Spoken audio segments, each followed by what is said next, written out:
Hello and welcome to the Conversation Weekly. This week, what Germany's election tells us about voters' priorities, and we dig into the history of the Green Party, which has emerged as one of the kingmakers in the upcoming coalition negotiations. The climate question is definitely very in people's mind, and this is why the Greens got more support.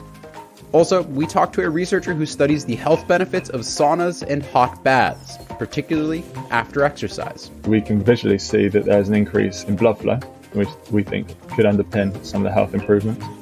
I'm Dan Reno in San Francisco. And I'm Gemma Ware in London. You're listening to The Conversation Weekly, the world explained by experts.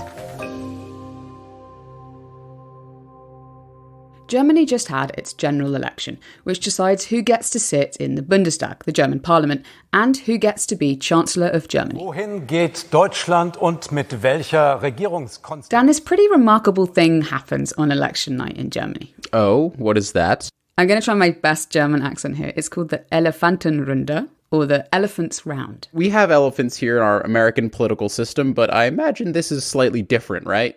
Yeah, in this case, the elephants aren't referring to the logo of a political party, but they're referring to the candidates of all the main political parties. And the Elephant's Round is a live television debate that happens between all of them. Like after the polls close or something? Yeah, so the polls close at 6 p.m. and the main broadcasters come out immediately with their projections of the results. And a couple of hours after that, they all make their way to this same television studio and they sit down and they debate. Robert Habeck, die Nummer 1 bei den Grünen? Ja, wir haben bereits im Frühjahr deutlich That's gemacht. kind of crazy. I can't imagine that ever happening in America, but is it civil or are people yelling about fraud and lies and being mean to each other? It's pretty civil, considering that these politicians have been campaigning against each other for months, but it's also a little cagey because Germany's political system is designed in a way that makes coalitions between different parties a near certainty. So the party leaders need to start work immediately building one of those coalitions. Okay, that makes it make a bit more sense. So Germany has a lot of political parties, right? Who won this year? Well, in these elections, the centre-left Social Democratic Party, which is also called the SPD, came top with 206 seats in the Bundestag. Their candidate for Chancellor, Olaf Scholz, has been pushing the case to be the only party worthy of forming a coalition. Next came the Conservative Christian Democratic Union, the CDU. The CDU's Armin Laschet, once the clear favourite in this election, now putting on a brave face. Third went to the Greens, and then fourth to the Free Democratic Party, which is a liberal party. Okay, so those are the top four parties. And did any of them get enough seats in parliament to single-handedly elect the chancellor? No, because to have a majority in the Bundestag, you need 368 seats. So after the last election in 2017, it was the SPD and the CDU, those two big rival parties, that came together to form a governing coalition under Angela Merkel as chancellor. Okay, coalition, that's what's needed here this year. And are those two parties, the SPD and the CDU, going to join forces again? That could happen, but what seems more likely is that the SPD or the CDU will join in coalition with two of the other smaller parties. To find out more, I called up Jasmin Riedl. My name is Jasmin Riedl. I'm located in Munich and I'm working at the Universität der Bundeswehr München. And I'm a political scientist and researching on party politics. My first question really is simple. So who do you think are the biggest winners and losers from this election? So CDU and CSU, they lost a lot of votes. He talked about a disaster for Angela Merkel's Conservative Party. It's a historical loss of votes and they lost it towards the SPD. On the other hand, nobody thought that SPD and Olaf Scholz could make it to chancellor. So one would say, okay, this is a historical winner, but the union now tries to say, hey, we still got a yes for making government. On the other hand, the SPD, I think the last days, they at least hoped for better voting results. And the Greens, I think in their point of view, they would have expected better voting results. But on the other hand, they just doubled their results in comparison to 2017. It's going to be a much greener Bundestag because a lot more green representatives are going to be sitting there.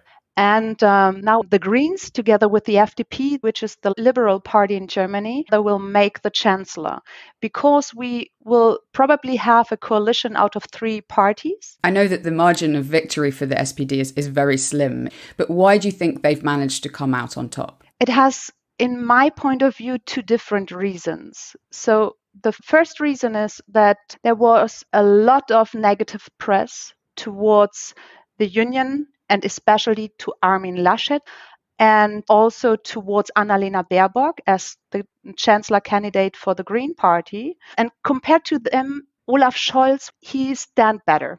This is a point a colleague of mine made, and to me it's pretty plausible. The corona pandemic gives us a lot of things to manage in the future, and most of them are economic related. He is the finance minister. He has a lot of governing experience in the federal government. And I think that Olaf Scholz represents at least the competency to solve these economic issues. It's difficult to draw big conclusions because the results are so close. But are there any things we can start to read into what the results tell us about what voters' priorities are? What I read out of the results is definitely a lot of strategic voting. For example, the very left party, they lost a lot of votes towards the Greens and the SPD. And this is a strategic voting. For example, if a voter who prefers the left program, it would be a strategic decision to say, okay, I vote for Olaf Scholz, for SPD, and thus not to have a conservative government. And actually, we had a lot of voting shift from the CDU to the SPD. And I think it would indicate a left shift, or at least you won't win votes with right-wing issues. And a second point is the climate question is definitely very in people's minds. When I look around here in Berlin, they say it's time for a change, especially when it comes to the climate issue. I think everybody agrees we have to do something. And this is why the Greens got more support. So are there any kind of demographic things that have struck you as you've been looking at the results? So what we see is that the younger people, though up to 25, they prefer the Green Party. And also what a bit surprised me, the FDP, the Liberal Party. The youth are actually out in force at 22% with the FDP. And it surprised me because our Liberal Party is very economically liberal and not that much civic right liberal anymore. And for the older people, and this is nothing new, more the union, so the CDU and CSU together, and also the SPD. Yeah, these parties still address a lot of issues that are important for older people, like pensions. It's nice to hear that climate change was a big issue for voters this time around. Definitely, and that clearly helped the Greens get to 14.8% of the vote share, as Jasmin said. But while it's not as much as they hoped for earlier on in the campaign, it's still nearly double their result in 2017. Now, because the Greens are one of the kingmakers in these negotiations to find Germany's next chancellor, we wanted to find out more about the party's history and how it got to this point. So I called up Niko Switek, a visiting professor at the University of Washington in Seattle and an expert on the German Greens. The German Greens are the only party who still has the history of reunification in their name, so it's Alliance 90 and the Greens is the official name. The Green Party in West Germany was founded in 1980, but there wasn't an equivalent in communist East Germany at the time. Ahead of the reunification of East and West Germany in 1990, a party called Alliance 90 formed in East Germany in opposition to the communist regime. So they said if we merge with that party, we want to adapt the name and kind of show that we are groups from two different German states. And so they joined in 1993. And since then, there's like a German-wide Green Party. It wasn't just climate issues that dominated the Green Party's agenda in the early days. We associate green with kind of environmentalist, ecological issues, but the groups that founded the parties were much more diverse. There were feminists or pacifists, even conservative extremists in a way, who framed ecological questions as national issues or conserving God's creation. So it was a very colorful group of people that started the parties. Also, over time, the party became distinctly more left. So there were more activists from new left groups or former Marxist or Trotskyist who saw the success of the party and understood it as a left party. So it was more about state involvement into the market, higher taxation, and a stronger role of the state in general. But while there were diverging views in the party at this time, it was environmental issues that brought the factions together. And at that time, they were the only party that brought forward those issues. And the main mobilization instrument was the anti-nuclear protests. Support for nuclear energy was strong in Germany in the 1970s as a result of high oil prices. But this faltered after the Chernobyl nuclear accident in 1986. So Germany was trying to build nuclear power plants, and that mobilized a lot of the supporters in saying we need to phase out nuclear energy and it's not a safe source for energy. And there were heavy protests outside of where projects were planned and built. The West German branch of the party, the Greens, entered the Bundestag in 1983. But they were reluctant participants in parliamentary democracy. They set themselves up as an anti-party party, using parliament as more of a stage to promote their ideas. And it took some time that they understood that actually you can change things if you are seriously engaged in parliamentary work. And you don't have to be in government, but even as the opposition, you can shape the agenda and put forward your issues.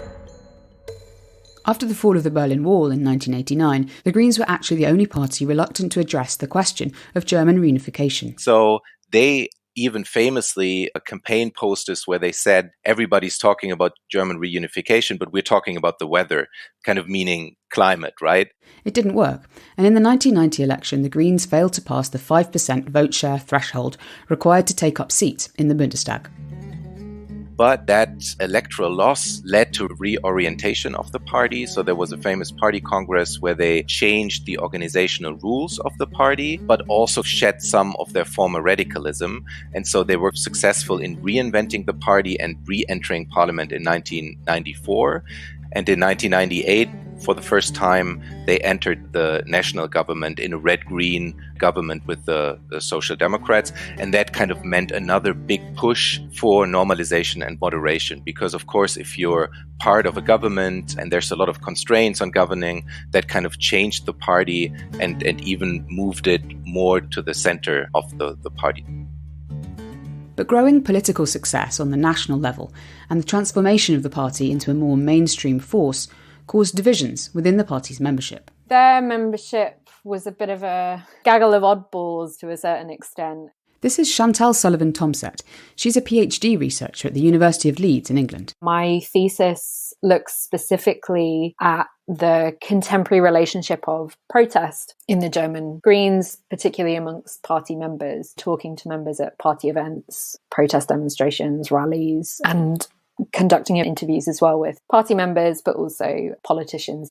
Looking back to the origins of the Green Party, what did their membership look like at the beginning when the party was founded? So a lot of them had been involved in the student movement of the late 1960s in West Germany, which had then split off into various different movements: peace movement, ecological movement, anti-nuclear movement. This kind of came with it a bit of an alternative culture of members. So typically these were people who were maybe a bit anti-establishment. Certainly from sight, you could distinguish these people, kind of men with long hair, a lot of women, which was quite new in politics in post-war West Germany. So it was part of this milieu concerned more on issues like gender equality, sexual minorities, and ecological issues. The wide membership base brought with it real differences in opinion, and there were two dominant factions that have roughly continued to this day. The fundamentalists, the Fundis, versus the more kind of reformist, pragmatic Realos. There's a lot of infighting.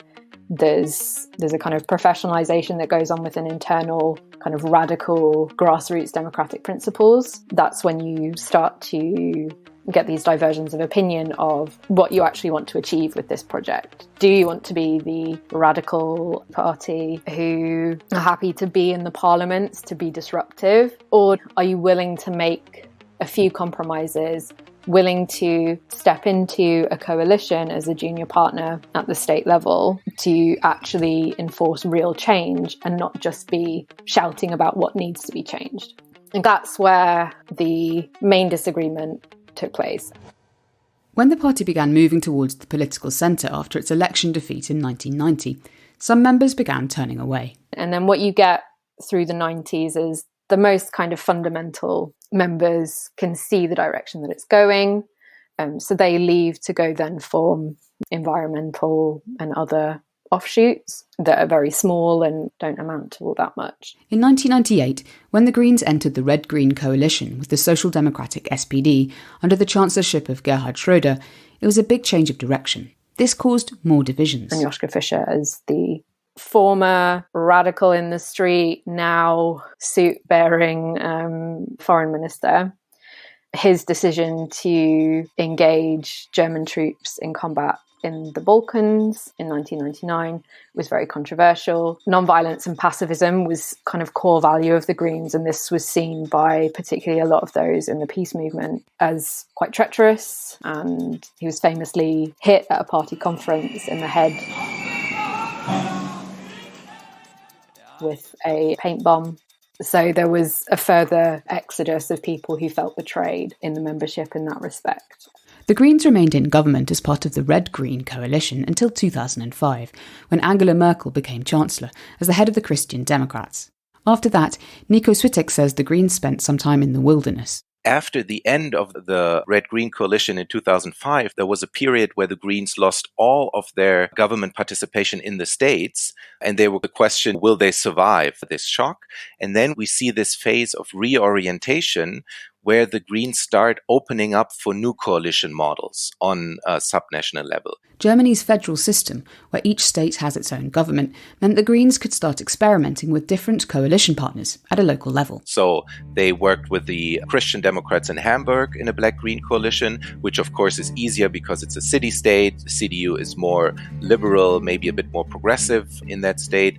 But they also worked with the Christian Democrats and the liberals in the Saarland, which is a very small state. But so they were very strategically clever in extending their coalition options and trying out new coalition partners. In the past decade, the Greens have shifted to the centre even more, and that's taken them closer towards business in some states. So at times they were polling so strongly that they said there could be a Green chancellor even, and that dilutes the party platform, and you move into the centre and you try and attract a large part of the electorate, so it's harder to really offer radical solutions. And a good example is the Green regional branch in Baden-Württemberg, where we have the only Green prime minister in Germany, Winfried Kretschmann. They were always doing the Greens strong in Baden-Württemberg, but he captured the office after the Fukushima nuclear catastrophe. In Japan, where tonight nuclear officials there are warning of a possible nuclear reactor meltdown. And he was re-elected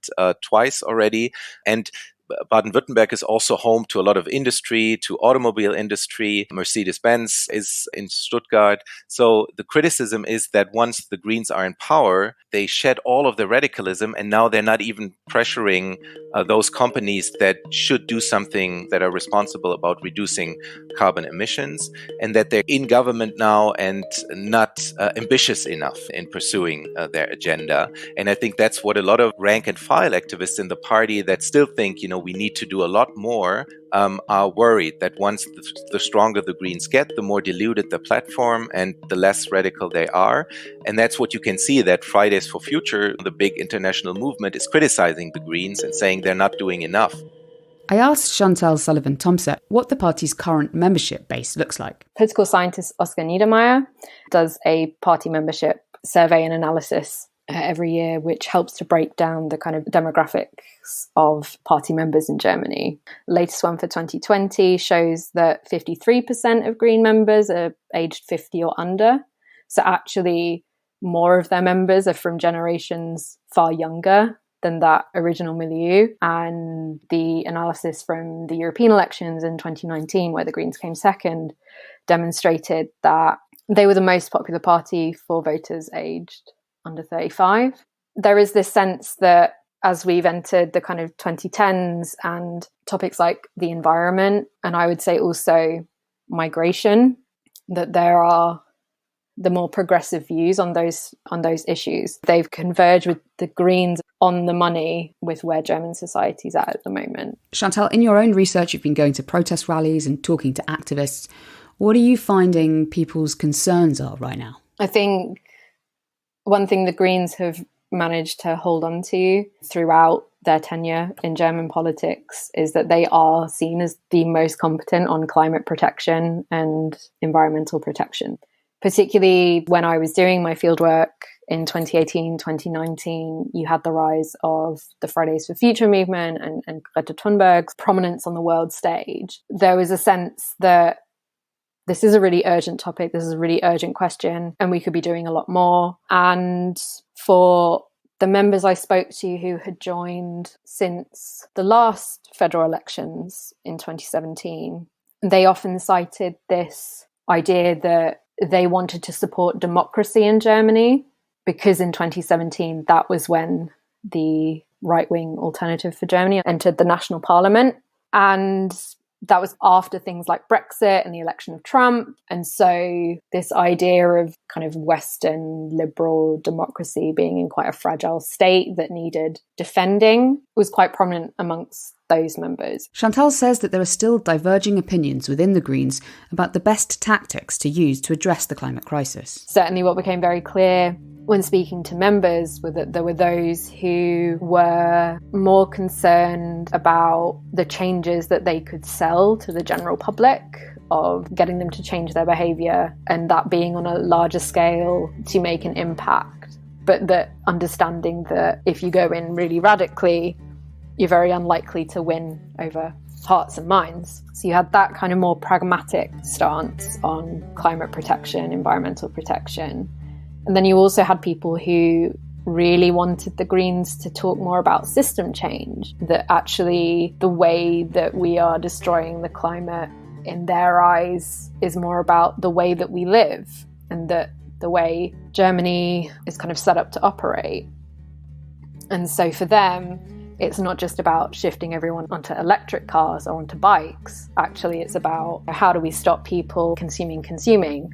Economic growth actually is a contributing factor to resource consumption and environmental damage. When I spoke to Jasmin Riedl in the wake of this election, she told me that these concrete proposals for climate action possibly lost the Greens some votes. So in March, April, the Greens were very high. But when they decided their program and everything was written down, it got concrete for the SUV drivers. The people with a better economic income want to do something for climate change, but abstract. In the concrete, it means that we also have to do a lot of changing our lives. Yeah, for example, drive less cars or eat less meat. The question where we got our energy from, changing these things. Yeah, the climate change and the solving of this problem costs each individual a lot of change. Yeah, and I think the Germans are not ready for that. The Greens are still kingmakers, even if they didn't do as well as they perhaps hoped earlier on in the campaign. So what role do you see them playing next in the coalition discussions? Are we going to see them have to make compromises as they go into the negotiations? Well, yes, compromises they all have to do. This is a bit the concept of our democratic system. So we are more consensus oriented. They need to make compromises, otherwise they are not able to make a majority coalition. And what seems to be the next step is that the FDP and the Greens will talk to each other. And this is very interesting and somehow new, because normally the winning party, the party with the most votes out of the election, starts to talk with the smaller parties to check out whether it is possible to build a coalition together. But now it seems that the kingmakers at first start to talk with each other and check out with whom. So with Laschet, the CDU, or with SPD and Olaf Scholz, with whom they could make a coalition. And I think the Greens and the FDP, they have different views how to solve the climate issue and which policies to implement for that. But I think they can come together because it's more a question of money for them. So the FDP looks more out of the economic box on it. And the Greens take more look on institutionalized things to how to solve it. They want to have higher taxes to finance the ecological transformation. So because of this, I think the main question is how to finance the policies. Great. Thanks so much, Jasmin. It's been a pleasure talking to you. Thank you. You're welcome. So for now, Angela Merkel, she's still in charge, right? Yeah, that's right. And it may be a few months before we find out who's going to replace her, as the parties keep talking to each other in these coalition negotiations. Once a formal coalition agreement's agreed, some of the parties then may require a vote by their party members or some special delegates to decide whether they want to go ahead. And then there's going to be a formal vote in the Bundestag on who's actually going to be the next chancellor to replace Merkel. For more coverage of the German election and what the results mean for the rest of Europe, keep an eye on The Conversation. Hi, I'm Vinitha Srivastava. Welcome to Don't Call Me Resilient, where we delve into systemic racism and the ways it permeates our everyday lives. This season, as we live through what feels like the world falling apart, we'll focus on imagining a better future together. We'll tackle everything from how we view pollution to the impact of data collection on marginalized communities, to the crucial role of storytelling in surviving our current world and building a better one. There's a universality, and it's because of universality and the idea that the sun eventually rises, that night becomes dawn. Our guests are scholars who study these issues and artists and activists leading the charge on the ground. We don't have to accept the technology that we're given. We can reinvent it. We can rethink it. We need to challenge the defaults. We'll talk about refusal and resistance, but we'll also talk about hope. It's not just documenting that pollution is colonialism, but thinking what could be a different theory of pollution that's about making the world I'd rather be in. So join us for our second season of Don't Call Me Resilient from The Conversation. Follow us and listen wherever you get your podcasts.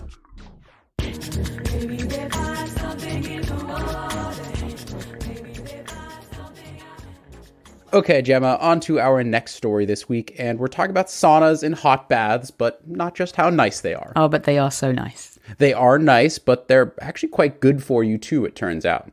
I spoke with a researcher who studies the health benefits of long, regular soakings and how they can improve and even mimic the effects of exercise. My name's Charles Steward, and I'm a PhD candidate at Coventry University in the Centre of Sport and Exercise Life Sciences. And I'm investigating whether the use of post-exercise heat exposure can result in greater improvements in cardiovascular and metabolic health than exercise alone. So this can include your bath or hot tub or sauna. But anything that increases body temperature is kind of what we're after. This, I kind of hear about this stuff occasionally. People are like, oh, saunas are the key, saunas are the answer, or hot tubs. But where did this idea come from? How long has this been around in sports medicine that heating can be really good for the body? Yeah, so although we're just starting to understand the reasons why hot tub bathing and sauna bathing and various other forms of heat therapy can improve health, it's not at all a new concept. For example, the Roman Empire were well known for using Roman baths, which they anecdotally linked to improvements in health. On top of this, there's also a rich history in a range of different countries across the globe. And that's why it's now so well integrated into various cultures. For example, across Scandinavia, sauna bathing, Finnish sauna bathing specifically, is very popular. And in Japan, where they often use hot springs. And, the evidence from these studies coming from these countries, when they follow large cohorts of people over 30 or so years, and they actually see that those who take part in heat therapy, whether it's sauna or a hot bath, more frequently and for longer durations have a reduction in the risk of cardiovascular disease, such as heart attacks and strokes. So it's been around for a long time, and we're just kind of starting to understand now what the mechanisms are behind it, if you like. So what specifically are you actually looking at? Tell me about your work here. So our ongoing research is looking at whether a single post-aerobic exercise hot water immersion session can essentially extend or intensify the physiological responses of the previous bout of exercise, which then, if we repeat over a period of months, may result in greater health improvements when compared to exercise training alone. So I'm specifically looking at physically inactive individuals. So we know that around about a quarter of adults are actually not meeting the minimum recommended physical activity levels, putting these individuals at a greater risk of cardiovascular disease and even potentially death later down the line. So the idea is that even though these individuals aren't meeting these guidelines, they might still be doing general physical activity, albeit lesser, so it might be less frequent, shorter in duration, not as intense in nature. But then if we use post-exercise hot tub bathing or sauna, we're specifically looking at hot tub bathing, it might then offer a solution to potentially enhance the physiological responses associated with eventually improvements in health.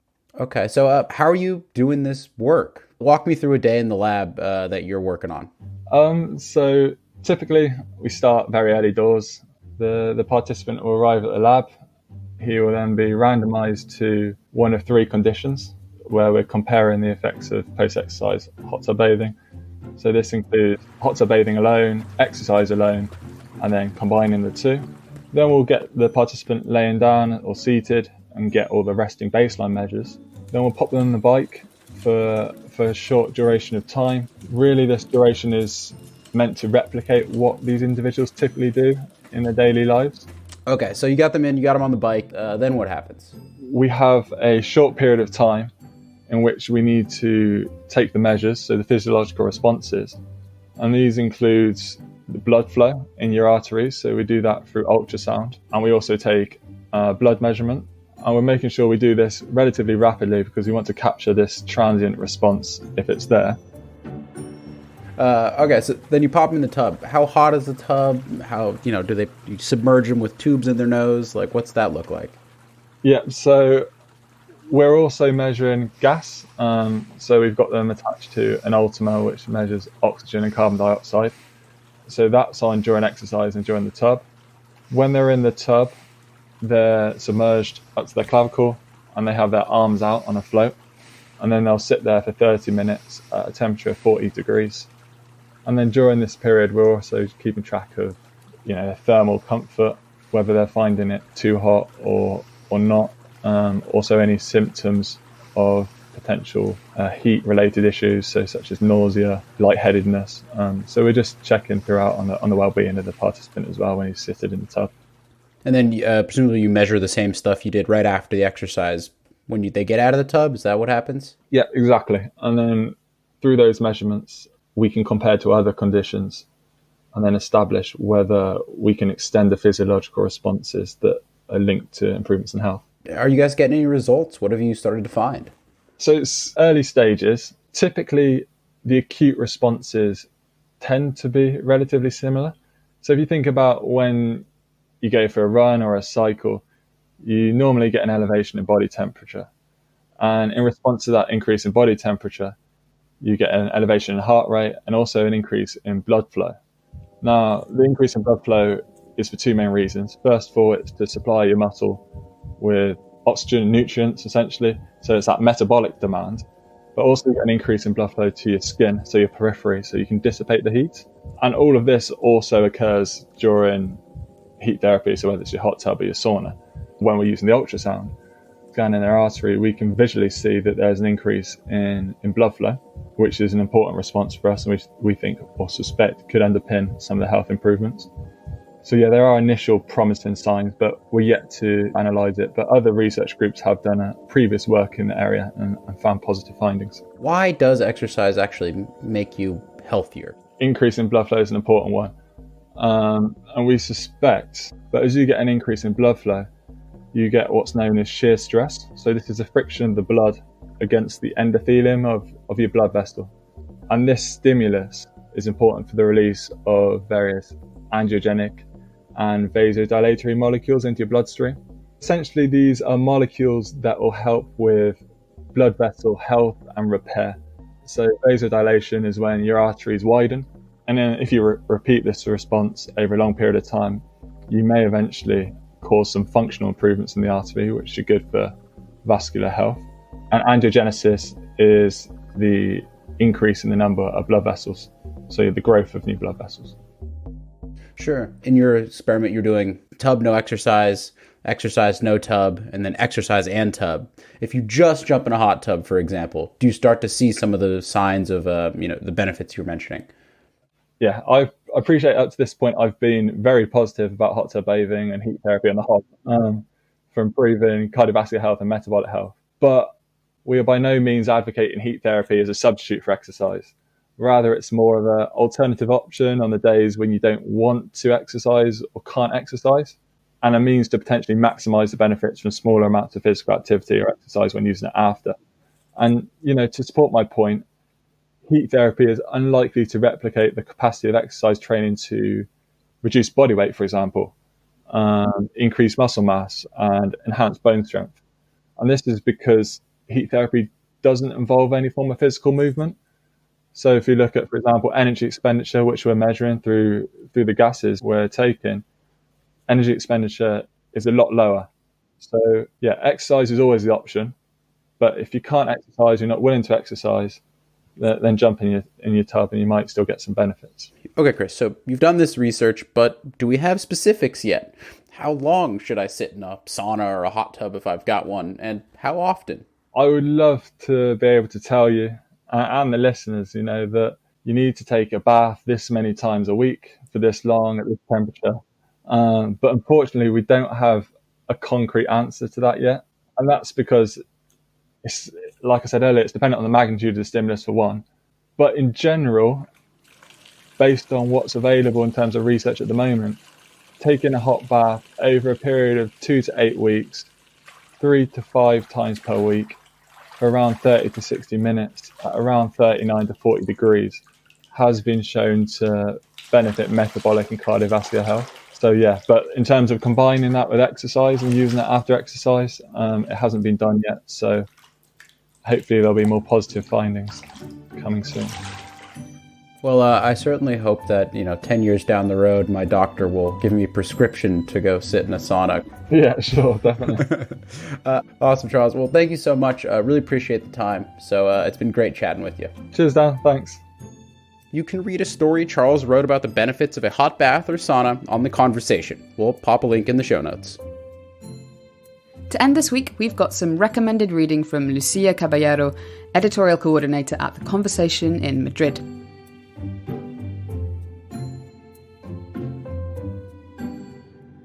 Hi, this is Lucia Caballero. I'm an energy and environment editor for The Conversation based in Madrid, Spain. The first of the two stories that I'm recommending you today is related to the volcanic eruption that has taken place in the Canary island of La Palma since September 19, lasting more than 1 week. The volcano has different mouths and around 6,000 people have been evacuated because of the lava that has destroyed more than 500 houses and buildings in different villages of the island. In view of the situation, we could wonder why volcanic territories are inhabited. María Belén Benito Terino, a researcher from the Polytechnical University of Madrid, explains how volcanic hazards are assessed.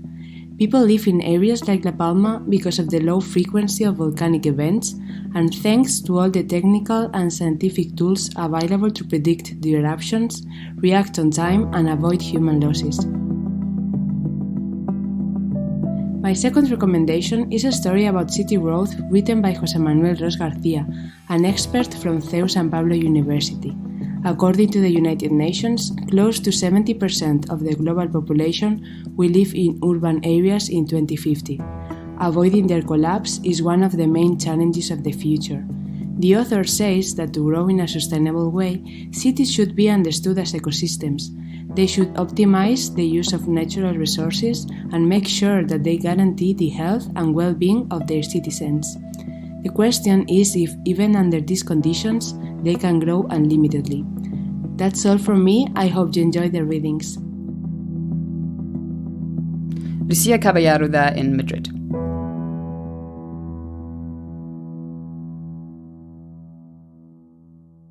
That's it for this week. Thank you to all the academics who've spoken to us for this episode, and to the Conversation editors, Laura Hood, Josephine Lethbridge, Paul Keaveney and Stephen Kahn.